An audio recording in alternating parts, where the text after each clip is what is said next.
Waalaikumsalam warahmatullahi wabarakatuh. Selamat pagi dan salam sejahtera bagi kita semua. Puji syukur kita panjatkan kepada Tuhan Yang Maha Esa atas karunia kita dapat berkumpul di Sekolah Tinggi Pertanian Nasional, tepatnya di ruang perpustakaan pada hari Jumat 14 Maret 2025 dalam rangka seminar proposal yang akan dilaksanakan oleh Ardelia Nasya Rafidia dengan judul penelitian partisipasi masyarakat dalam program pendaftaran tanah sistematis lengkap di Kelurahan Gemenggeng, Kecamatan Bogor, Kabupaten Nganjuk. Yang terhormat, Bapak Dr. Raden Dedendani Saleh, SOS MSI selaku dosen pembimbing 1. Yang terhormat, Ibu Farah Zulban, MKD selaku dosen pembimbing 2. Yang terhormat, Bapak Aristiono Nugroho selaku dosen pembahas serta rekan-rekan yang hadir pada seminar proposal pada pagi hari ini. Adapun susunan acara seminar proposal akan dibagi menjadi 4 sesi. Sesi pertama yaitu pemaparan seminar proposal oleh Taruni penyaji Ardelia Nasya Rafidia. Sesi kedua yaitu tanya jawab dari rekan-rekan Taruna dan Taruni. Sesi ketiga yaitu pemberian tanggapan dari dosen pembahas serta tanggapan dari dosen pembimbing. Dan sesi yang terakhir yaitu pembacaan berita acara hasil seminar proposal. Baiklah, mari kita mulai sesi yang pertama yaitu pemaparan seminar proposal kepada Ardelia Nasya Rafidia. Dipersilakan. Baik, Assalamualaikum warahmatullahi wabarakatuh. Waalaikumsalam warahmatullahi wabarakatuh. Yang terhormat Bapak Aristiono Nugroho selaku dosen pembahas, yang terhormat Bapak Deden dan Ibu Farah selaku dosen pembimbing saya. Izin Bapak Ibu, pada kesempatan ini saya akan mempresentasikan proposal penelitian saya yang berjudul partisipasi masyarakat dalam program pendaftaran tanah sistematis lengkap di Kelurahan Gemenggeng, Kecamatan Bogor, Kabupaten Nganjuk. Adapun outline pembahasan yaitu bab 1 pendahuluan, bab 2 tinjauan pustaka, bab 3 metode penelitian.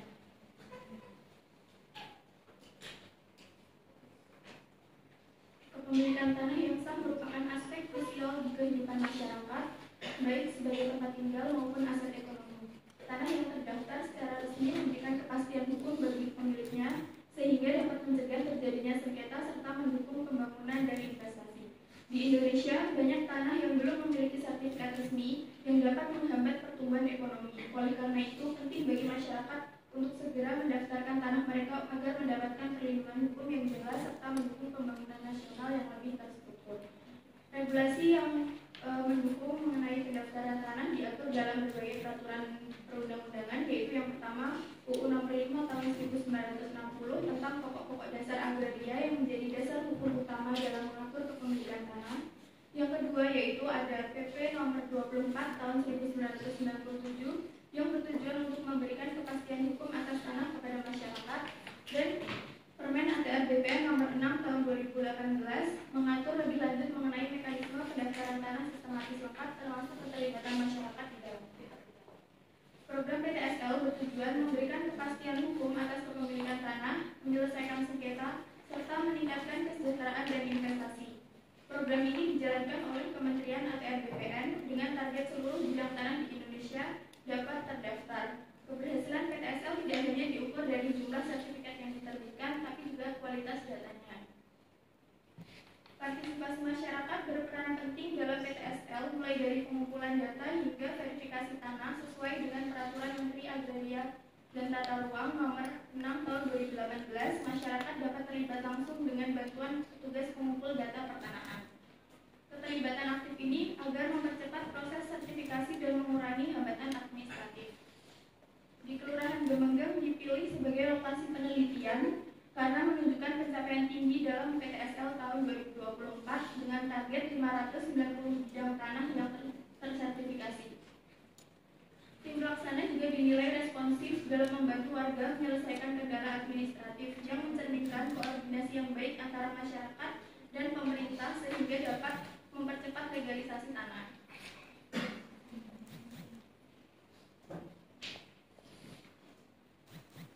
Rumusan masalah dalam penelitian ini yaitu berfokus bagaimana partisipasi masyarakat dalam program pendaftaran sistematis lengkap di Kelurahan Gemenggeng, Kecamatan Bogor, Kabupaten Nganjuk.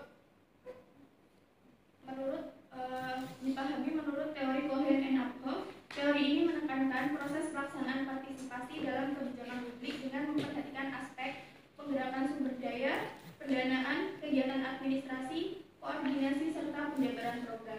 Berdasarkan temuan awal, di Kelurahan Gemeng-Gemeng ini target PTSL-nya selalu tercapai, sehingga menunjukkan adanya partisipasi masyarakat yang baik dalam proses administratifnya. Oleh karena itu, peneliti bertujuan untuk memahami bagaimana mekanisme partisipasi masyarakat dalam aspek administratif. Ada pula tujuan dari rumusan masalah, yaitu menganalisis keterlibatan masyarakat dalam tahap administrasi program PTSL di Kelurahan Gemeng. Yang kedua yaitu mengidentifikasi faktor-faktor yang mempengaruhi partisipasi masyarakat dalam aspek administratif, termasuk dalam menggerakkan sumber daya, pendanaan, kegiatan administrasi, koordinasi, dan penjabaran program, serta menjelaskan bagaimana mekanisme partisipasi masyarakat dalam proses administrasi berkontribusi terhadap pencapaian target PTSL, terutama di Kelurahan Gemeng. Ada pula manfaat dari penelitian ini, yaitu ada manfaat akademis yang dapat menjadi referensi serta memberikan pengetahuan serta wawasan bagi peneliti selanjutnya tentang partisipasi masyarakat, dan manfaat praktisnya yaitu penelitian ini dapat digunakan oleh pemerintah desa, BPN maupun pemangku kepentingan lain untuk meningkatkan efektivitas pelaksanaan PTSL di Kelurahan Gemeng. Ya. Kajian terdahulunya yaitu saya mengambil 6. Yang pertama yaitu peran masyarakat dalam percepatan PTSL oleh Fajri tahun 2018.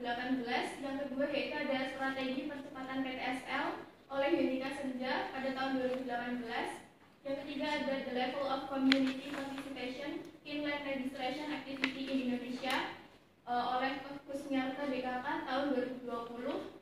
Yang selanjutnya yaitu ada PTSL berbasis partisipasi masyarakat oleh Wahyu Aditya di tahun 2021. Yang kelima ada kolaborasi antar aktor pada program PTSL berbasis partisipasi masyarakat oleh Abrianto tahun 2023. Dan yang keenam yaitu gerakan pemasangan patok batas bidang tanah untuk mitigasi permasalahan pertanahan oleh Suparno tahun 2023. Nah, untuk kebaharuannya yaitu peneliti mengkaji kondisi yang lebih ideal di mana partisipasi masyarakat aktif, kondisi berjalan, dan tidak ada hambatan administrasi. Untuk kerangka teoritisnya yaitu ada 4. Yang pertama pendaftaran tanah. Pendaftaran tanah merupakan proses keberlanjutan yang mencakup pengukuran, pemetaan, pendaftaran hak, peralihan, dan penerbitan sertifikat sesuai PP nomor 24 tahun 1997. Yang kedua yaitu ada pendaftaran tanah sistematis lengkap yang merupakan program pemerintah untuk mempercepat pendaftaran tanah serta memberikan kepastian hukum dan mengurangi sengketa dan mendukung pembangunan sesuai dengan regulasi yang mengatur prosedurnya. Yang ketiga yaitu ada partisipasi masyarakat yang berperan penting dalam mempercepat legalisasi tanah serta memberikan kepastian hukum dan mengurangi konflik tanah. Dan yang terakhir yaitu ada indikator partisipasi masyarakat yang menilai keterlibatan mereka dalam PTSL, terutama dalam pelaksanaan seperti pengumpulan data, pendanaan, koordinasi, serta tingginya kesadaran dan kemandirian ini dalam efektivitas PTSL.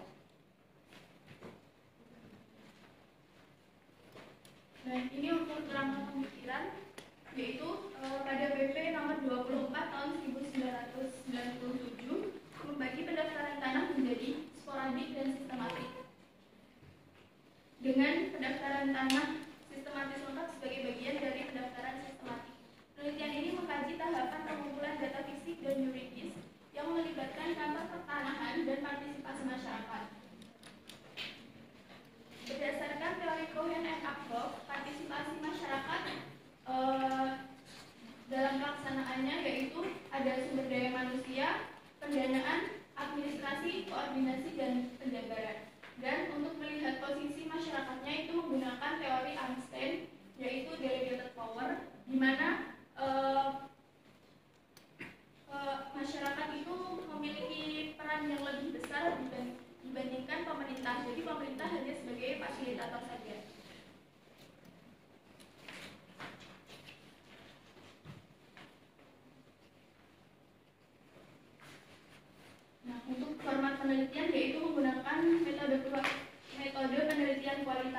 dengan pendekatan deskriptif. Lokasinya yaitu Kelurahan Demenggeng, Kecamatan Bogor, Kabupaten Nganjuk. Jenis dan sumber data yaitu data primer melalui wawancara, data sekunder yaitu melalui kantor pertanahan, relawan yang terlibat dalam kegiatan PTSL, dan pemerintah desa yang berupa berkas peserta, dokumen, dan hasil dokumentasi. Untuk teknik pengumpulan data yaitu wawancara, observasi lapang, dan studi dokumen. Untuk teknik analisis data yaitu ada reduksi data, penyajian data, penarikan kesimpulan, dan verifikasi. Baik, cukup sekian yang dapat saya sampaikan. Kurang lebihnya mohon maaf. Assalamualaikum warahmatullahi wabarakatuh.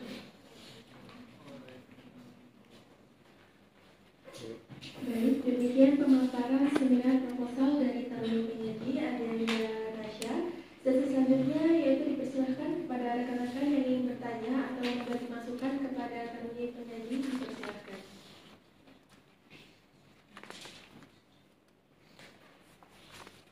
Perkenalkan, nama saya Imam Ibrahim.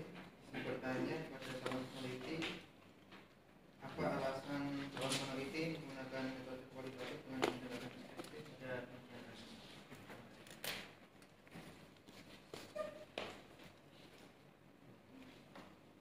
Pertanyaan selanjutnya dipersilahkan. Izin memperkenalkan diri, nama saya Safira Zahra. Izin bertanya kepada calon peneliti, siapa saja informan yang akan diwawancara oleh peneliti. Terima kasih. Pertanyaan dicukupkan dua saja ya. Sesi selanjutnya dipersilahkan kepada Adelia Rasya untuk memberi tanggapan dan jawaban dari pertanyaan. Oke, ada pertanyaan lain dipersilahkan. Nggak ada. Tidak jadi. Cuma ada doang. Untuk mempersingkat waktu ya Bapak ya, pertanyaan dicukupkan dua saja. Selanjutnya, terima kasih ya kepada teman-teman yang sudah memberikan pertanyaan. Selanjutnya kepada kami penyaji untuk memberikan tanggapan. Baik, yang pertama tadi kenapa menggunakan metode penelitian kualitatif dengan pendekatan deskriptif, yaitu karena berdasarkan rumusan masalah dan tujuan penelitian. Dengan metode ini dapat diketahui sejauh mana pelaksanaan PTSL dan partisipasi masyarakat dalam program PTSL, yaitu saya menggunakan wawancara dan observasi lapang. Terus yang kedua yaitu siapa saja informan yang akan diwawancara. Yang pertama itu adalah masyarakat, karena sebagai subjek utama yang merasakan manfaat dari program ini. Yaitu yang kedua yaitu ada relawan PTSL, karena sebagai perantara antara masyarakat dan pemerintah. Dan yang ketiga yaitu ada perangkat desa yang berperan dalam sosialisasi, pengumpulan data, serta pengesahan dokumen ke pemerintah tanah. Dan yang terakhir yaitu ada BPN sebagai lembaga resmi yang bertanggung jawab sebagai penyelenggara program ini. Terima kasih.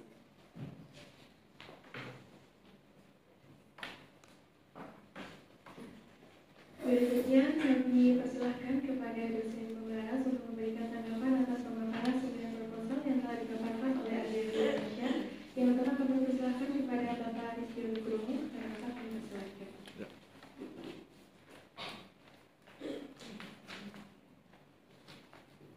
Terima kasih moderator. Assalamualaikum warahmatullahi wabarakatuh.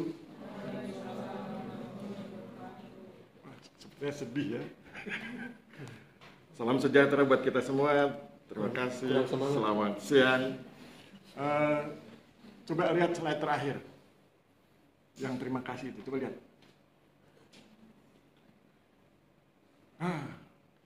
Sekarang sudah betul ya. Tadi terima kas.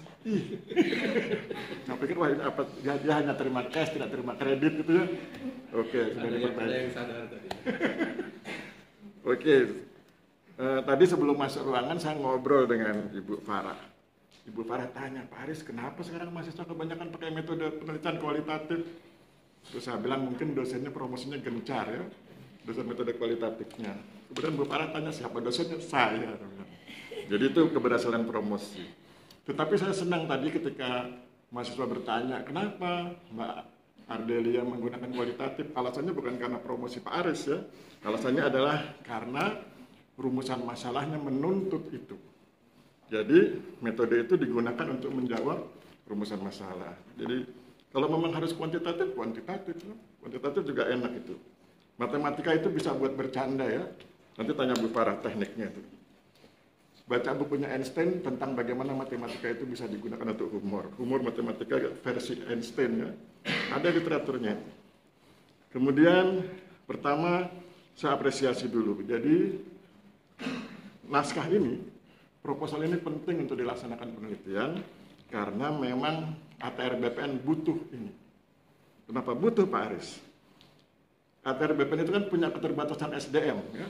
Sedangkan ketika saya ngobrol dengan beberapa kepala kantor, mereka bilang, kami Pak Aris memiliki keterbatasan SDM. Tetapi kami tidak boleh mengeluhkan SDM. Kalau kami mengeluh SDM ke Kak Kanwil bilang, kalau gitu ganti aja kepala kantornya. Jadi kepala kantor dilarang mengeluhkan SDM. Tapi kita paham bahwa SDM-nya terbatas.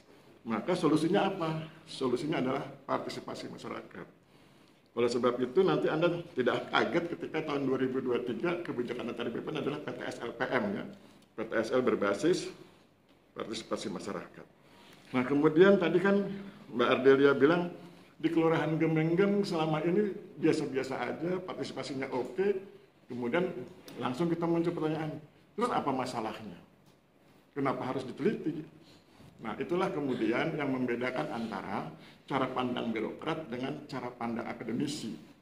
Cara pandang birokrat itu kalau tidak ada masalah, it's okay, selesai. Misalnya, oh tadi ada masalah, ada kendala sudah diatasi, selesai. Tapi bagi akademisi nggak begitu. Karena bagi akademisi itu replikasi pengetahuan itu penting. Kalau di sini sukses, di sana nggak sukses, kenapa dia nggak sukses nyontoh pada yang sukses gitu ya? Maka kemudian bagi akademisi itu selalu ada why dan how. Mengapa dan bagaimana. Kalau sukses, mengapa sukses dan bagaimana bisa sukses.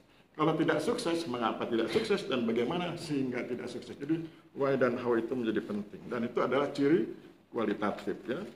Oke, kita sekarang masuk ke rumusan masalah.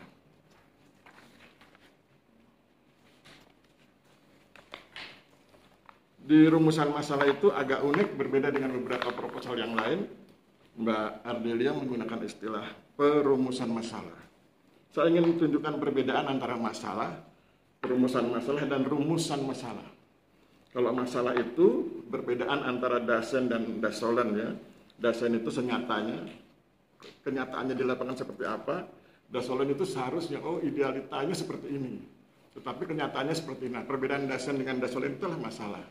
Kemudian dari masalah muncul ke perumusan masalah, yaitu proses menemukan masalah, proses menemukan rumusan masalah berdasarkan masalah. Proses menemukan rumusan masalah berdasarkan perbedaan antara dasen dengan dasolen. Kemudian rumusan masalah itu apa Pak Aris?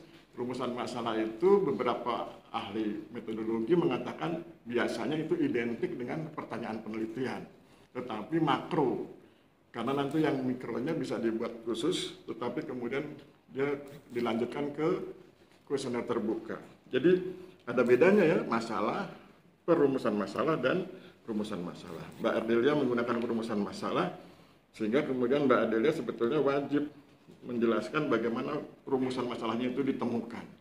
Dasen dan dasolennya apa. Dan nampaknya di sini belum ada dasen dan dasolennya. Kemudian ada lagi yang menggelitik bagi saya sebagai dosen metodologi ketika Mbak Ardelia menyebutkan teori di dalam perumusan masalah. Teori itu letaknya di kerangka teoritik, bukan di perumusan masalah. Jadi di perumusan masalah Mbak Ardelia harus tunjukkan dasennya apa, dasolennya apa, dan bagaimana itu ditemukan, kemudian jelaskan rumusan masalahnya. Jadi itu kehebatan ketika Mbak Ardelia memilih perumusan masalah. Kemudian ada lagi yang menggelitik, yaitu di bagian akhir perumusan masalah Mbak Ardelia menggunakan istilah mempengaruhi tingkat keterlibatan. Kritik saya adalah Anda tidak boleh menggunakan istilah tingkat keterlibatan karena Anda menggunakan metode kualitatif. Kalau Anda menggunakan kualitatif, Anda harusnya konstruksi keterlibatan. Beda itu ya. Konstruksi keterlibatan itu bagaimana keterlibatan itu terjadi, terbentuk, why, how gitu ya. Tapi kalau tingkat itu sudah level, ya. Terlibat, tidak terlibat, terlibat sangat tinggi, tidak tinggi, dan seterusnya. Ya. Jadi itu kuantitatif. Jadi nanti diganti menjadi mempengaruhi konstruksi keterlibatan. Kemudian kita masuk ke halaman 20. Nah, di halaman 20 ini ditulis menurut Cohen dan Afhoff, ya, tahun 2011 di Ningrum, tapi kemudian tidak dituliskan halamannya, sehingga kemudian ketika saya ngecek nggak ketahuan di sebelah mana itu teks ini dimuat. Jadi nasihatnya adalah tuliskan halamannya. Kemudian yang berikutnya adalah bila substansi ini yang satu kalimat ya menurut Cohen dan terus sampai titik gitu ya. Bila substansi ini menjadi teori andalan dalam penelitian ini, maka substansi ini kurang memadai. Jadi kalau ini dianggap sebagai sebuah teori andalan, kan tadi kan ditulis di situ ya, Cohen dan Afhoff. Nah, ini kurang memadai. Maka bagaimana caranya Pak Aris agar memadai? Cara memadainya adalah coba cek nama teorinya, siapa penggagasnya, apa latar belakang teorinya. Jangan-jangan nanti kita keliru menggunakan teori karena latar belakang teorinya berbeda dengan yang kita maksud. Dan kemudian baru tuliskan substansi teorinya dan prospek penggunaan teorinya. Jadi kalau ini teori andalan harus dijelaskan nama teorinya apa, siapa penggagasnya, latar belakang teorinya bagaimana, substansi teorinya bagaimana, dan prospek penggunaan teorinya. Kemudian bila tidak memperoleh informasi tersebut, gunakan teori lain. Jadi jangan fanatik buta dengan Cohen and Afhoff. Jadi bila ternyata ketika di searching di Google sulit menemukan teori itu, ganti teori lain yang mungkin lebih dikuasai oleh peneliti. Kemudian masuk di halaman 21. Di halaman 21 sama kritik saya seperti tadi itu, jangan gunakan istilah tingkat partisipasi karena Anda sedang mencari konstruksi partisipasi, bukan mencari level partisipasinya. Kemudian yang di sebelah kanan di matrik itu ya. Jadi kalau yang namanya tabel itu kalau ada angkanya. Kalau tidak ada angkanya namanya matrik. Ya. Jadi ini sebetulnya matrik 1 misalnya gitu ya. Nah, di matrik yang sebelah kanan itu yang ada centangnya itu, nah kolom ini harus dihilangkan karena kan Mbak belum di lapangan. Ya, jadi kolom ini dihilangkan dan kemudian nanti ini yang harus dicari di lapangan. Kolom ini harus dihilangkan karena belum penelitian. Ya, matrik ini baru bicara peluang partisipasi masyarakat, belum bicara realitas di lapangan. Kemudian di kerangka pemikiran, saya baca beberapa teks itu ada tulisan sejauh mana masyarakat berperan aktif, tingginya partisipasi. Nah itu kuantitatif. Ya. Jadi pertanyaan sejauh mana diganti bagaimana. Itu di halaman 25 ya, ada kata sejauh mana itu diganti bagaimana masyarakat berperan aktif dan tingginya partisipasi ditulisnya harusnya konstruksi partisipasi. Kemudian masuk ke halaman 27 di bagan alir. Bagan alir itu jangan dibuat rumit. Maksudnya kalau tidak perlu dijelaskan di bagan alir nggak usah. Misalnya ini loh di mana bagan alirnya? Sama nggak dengan yang di sini? Bagian alir kerangka pemikiran. Nah itu kan rumit itu. Cuma dikasih lihat semua. Terus dikecilkan. Terus kecil. Nah, terus. Coba lihat kan rumit sekali itu. Padahal bagian alir kan bicara tentang kerangka berpikir dalam artian makro besar. Jadi nggak usah kecil-kecil begitu. Jadi misalnya yang kotak yang besar itu yang coba dibesarkan. Nah itu. Tahapan PTSL berdasarkan Juknis tahun 2023. Nah, poin 1-14-nya dihilangkan saja. Jadi nggak usah ditulis, gitu ya. Begitu juga dengan yang kotak-kotak yang lain, coba di bawahnya. Nah itu, partisipasi menurut Cohen itu dihilangkan kan kita sudah tahu. Ya. Itu juga tentang level participation, kan? Manipulasi dan sebagainya itu dihilangkan. Jadi judul-judulnya saja. Jadi jangan menyalin yang ada di deskripsi. Orang kalau butuh lihat deskripsi, sehingga kemudian ketika lihat bagian alirnya, kita langsung paham dan itu nanti memudahkan Anda ketika mengkonstruksi partisipasi di lapangan. Oh, habis bicara ini, saya harus bicara ini. Jadi jangan dihafal detail gitu ya, karena nggak perlu dihafal. Nah, kemudian halaman 28, pertanyaan penelitian. Poin 3. Ya, poin 3, bagaimana tingkat partisipasi, itu kuantitatif. Jadi diganti bagaimana konstruksi. Nah, kalau saya lihat pertanyaan penelitiannya, Sebetulnya kan Mbak Ardelia tuh fokus pada dua hal, ya, yaitu dimensi partisipasi, ya, dimension of participation, dan konstruksi partisipasi. Jadi yang Mbak teliti itu dua, dimensi dan konstruksinya. Nah, kemudian metodenya oke. Kemudian kita masuk ke halaman 30. Halaman 30 itu Sugiono 2016. Saya pikir cari literatur yang terbaru, ya. Jangan yang 2016. Banyak kan metode penelitian itu berkembang, tiap tahun ada buku baru. Kemudian halaman 31, di sini ditulis panduan pertanyaan. Saya pikir namanya bukan panduan pertanyaan, tapi kuesioner terbuka. Pertanyaan kuesioner terbuka, ya, bukan panduan pertanyaan. Kan beda itu, ya. Jadi interview guide dengan kuesioner terbuka itu beda. Bagi peneliti pemula disarankan untuk tidak menggunakan interview guide, karena interview guide itu bentuknya kalimat berita dan pointernya sedikit, mungkin sekitar 5 atau 6 poin. Bagi kami yang sudah 30 tahun penelitian, it's okay, tapi bagi Mbak yang peneliti pemula, jangan. Jadi Mbak harus menggunakan kuesioner terbuka. Apa pentingnya Pak Aris? Nah, pentingnya adalah metode penelitian kualitatif itu adalah metode populasi, metode yang meneliti populasi, bukan sampel. Tetapi kemudian ada bedanya itu, populasi versi kualitatif dengan populasi versi kuantitatif. Populasi versi kuantitatif itu adalah keseluruhan subjek, sedangkan populasi versi kualitatif adalah keseluruhan informasi. Oleh sebab itu, maka kuesioner terbuka itu harus berisi keseluruhan informasi yang diperlukan.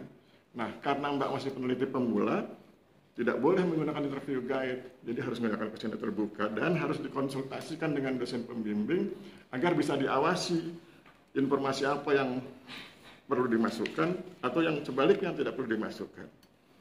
Kemudian dalam halaman 32, itu ada pertanyaan penelitian, ya, karena tadi sudah dikritik, berarti kan tabel matrik 31-nya itu diperbaiki, ya, tingkat partisipasinya diganti konstruksi partisipasi. Kemudian ini juga halaman 33, analisis datanya pakai Miles and Huberman tahun 94, lama sekali, nah. Mungkin Mbak udah lahir atau belum itu? Ya, jadi pakai yang baru aja, karena banyak kok. Mbak tinggal googling gratis itu di Google, langsung di-download bukunya, baik yang bahasa Inggris maupun bahasa Indonesia. Itu daftar pustaka. Nah, daftar pustakanya saya mengerti bahwa sahabat-sahabat mahasiswa itu menggunakan aplikasi Mendeley. Tetapi saya tidak mau tahu aplikasi apapun yang Anda gunakan, daftar pustaka harus tertib sesuai ketentuan yang berlaku. Misalnya contoh Abrianto itu kan judulnya huruf besar semua, seharusnya kan besar kecil. Ya, jadi kalau Anda menggunakan aplikasi, aplikasinya itu harus ditundukkan pada kepentingan Anda. Jangan Anda tunduk pada aplikasinya. Ya, jadi ditundukkan dengan kepentingan Anda. Daftar pustakanya itu harus sesuai ketentuan yang berlaku. Judul itu besar kecil, tidak besar semua. Kemudian setiap literatur harus jelas penulisnya siapa, tahun berapa, apa judulnya, siapa penerbitnya. Ya, kecuali yang dari website, ya, nanti kan juga jelas website, sehingga mudah dilacak. Itu, nah, kemudian ini ada lampiran itu kuesioner terbuka. Ya, saya kasih agar dapat dimonitor oleh dosen pembimbing. Oh, belum ada kuesionernya, ya? Oh iya, nanti tolong buat kuesioner terbukanya, kemudian konsultasikan dengan dosen pembimbing agar beliau bisa mengawasi, menjamin kualitas penelitiannya. Karena tadi saya bilang, metode penelitian kualitatif adalah metode penelitian populasi, dan populasinya adalah kelengkapan informasi. Jadi informasinya harus lengkap, sehingga pertanyaan di kuesionernya juga harus lengkap. Nah, sebagai sahabat, nah ini sebagai sahabat. Tadi kan Mbak kan gunakan teorinya Cohen and Adhoff, ya. Itu kan dia punya konsep dimension of participation. Jadi itu tadi dimensi itu. Nah, saya pengen tawarkan kalau nanti gagal googling, ada yang lain misalnya pakai Einstein itu yang leader itu tadi sudah, ya. Ada lagi yang dari Kate Davis tahun 88 itu tentang forms of participation, bentuk-bentuk partisipasi, ya. Dari mulai partisipasi pemikiran, partisipasi keahlian, partisipasi tenaga, partisipasi harta, partisipasi uang. Jadi minimal ada 3 teori partisipasi. Teorinya Einstein, Ladder of Participation, teorinya Kate Davis, Form of Participation, dan teorinya Adhoff, Dimension of Participation. Saya pikir demikian, kalau Mbak klik di Google, insya Allah ada literaturnya. Saya pikir cukup, terima kasih, jangan marah. Saya suka skripsinya, saya suka proposalnya. Kalau saya boleh usul ke Pak Deden, ini diterima dengan perbaikan. Saya pikir demikian, terima kasih. Langsung? Langsung? Saya pasti setuju. Assalamualaikum warahmatullahi wabarakatuh. Waalaikumsalam warahmatullahi wabarakatuh. Selamat pagi yang saya hormati Bapak Astion sebagai dosen pembahas dan Pak Deden sebagai pembimbing satu, Mbak Aradel sebagai penyaji pada hari ini yang berbahagia serta teman-teman taruna dan taruni sekalian. Oke, telah disampaikan tadi proposal penelitian dari Mbak Adel sebagian besar telah disampaikan oleh Pak, sudah dibahas ya oleh Pak Aristiono. Pak, walaupun saya matematika Pak, tadi ya kita bahas sedikit di depan, tapi saya skripsi itu ngambilnya kualitatif loh Pak. Alhamdulillah. Berarti Skripsi dosennya saya dulu S1 gencar. kualitatif, kemudian S2-nya R&D pengembangan. Jadi saya Siap. sebenarnya nggak pernah ngambil kuantitatif gitu. Oke. Berarti mendukung saya itu ya. Orang matematika murtad. Iya, begitu ya. Apa yang saya temukan di proposal penelitian Mbak Adel ini sebagian besar sudah disampaikan oleh Pak Aristiono. Beberapa tadi saya menemukan tata tulis nanti diperbaiki saja ya. Sudah saya tandai di sini, sudah saya lipat-lipat. Kalau saya bahas nanti kita bisa kelewat sampai jam 10 ya. Kemudian dilanjutkan tadi untuk pembuatan instrumen baik itu nanti menyesuaikan dengan saran Pak Aristiono sebagai kuesioner terbuka maupun pedoman atau panduan wawancaranya. Kemudian ini yang belum disampaikan mungkin ya di tabel di mana ya?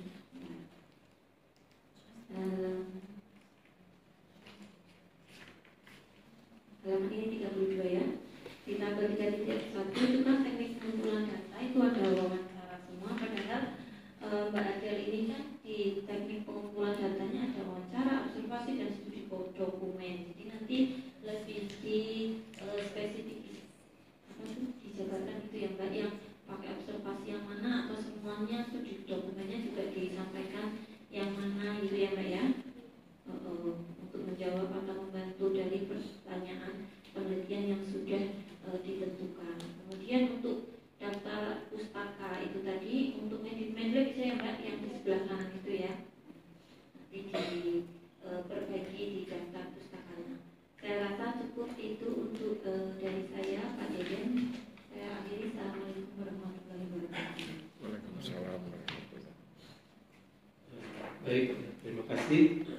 Terima kasih Pak Aris, Pak Farah. Kurang banyak ternyata ya belajar partisipasinya ya. Tapi ini Pak Aris sudah lumayan nih. Tadinya masih lembar. Oh gitu. Pembahasan tentang partisipasi itu. Siap. Tapi saya setuju kalau dia ditekan lagi ya.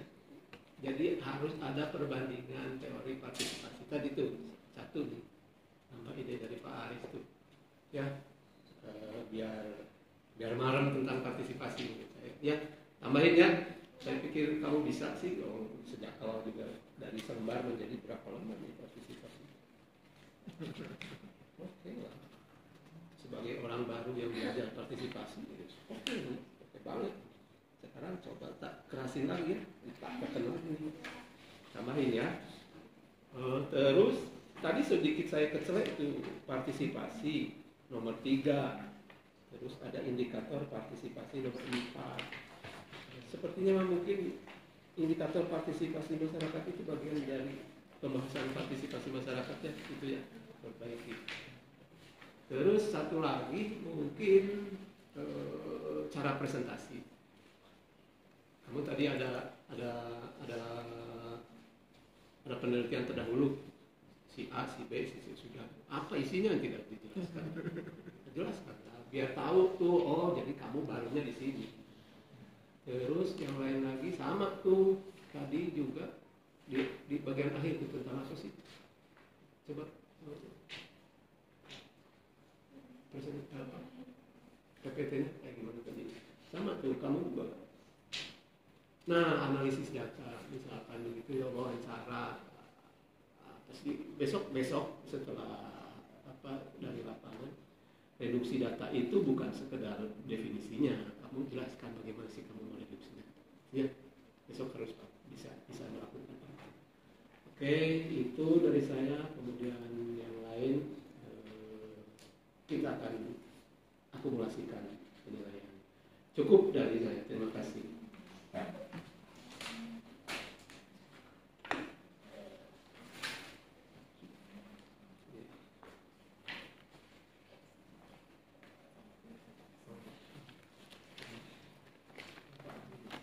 Baik, terima kasih atas tanggapan yang telah diberikan oleh dosen pembahas dan Bapak Ibu dosen pembimbing.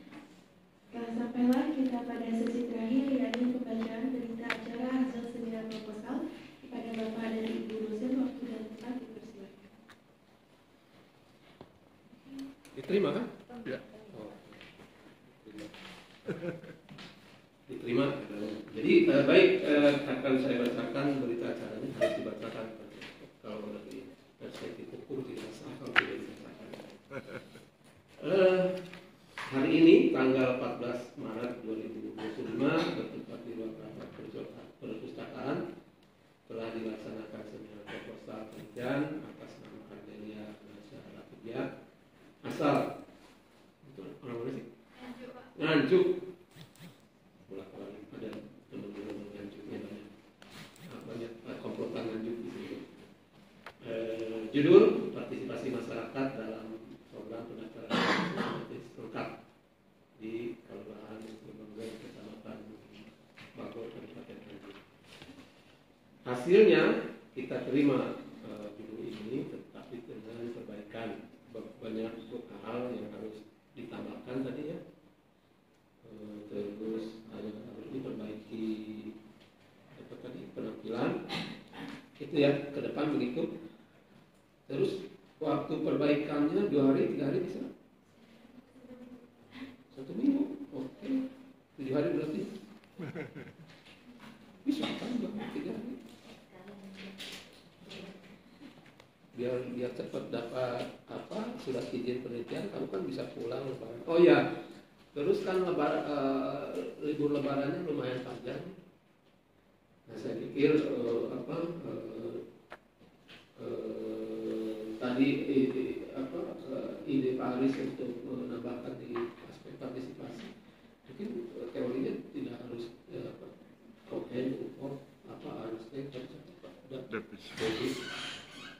ada banyak lagi ya, karena kamu oke. Ditambahkan ya, ada perbandingan teori. Itu bagaimana cara membandingkan aja terserah kita. Ya, itu jadi waktunya 7 hari kalau perbaikan ini. Tapi saya tuntutan untuk partisipasi, pembahasan partisipasi lebih dalam lagi sambil jalannya. Perbaikannya 7 hari dari tanggal 21.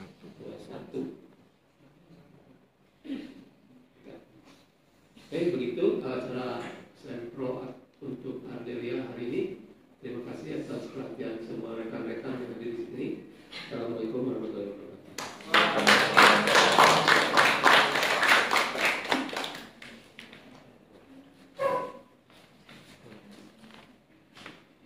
Dengan berakhirnya pembacaan berita acara hasil seminar proposal, maka berakhir pula seminar proposal pada pagi hari ini. Atas perhatian dan waktunya, kami ucapkan terima kasih. Mohon maaf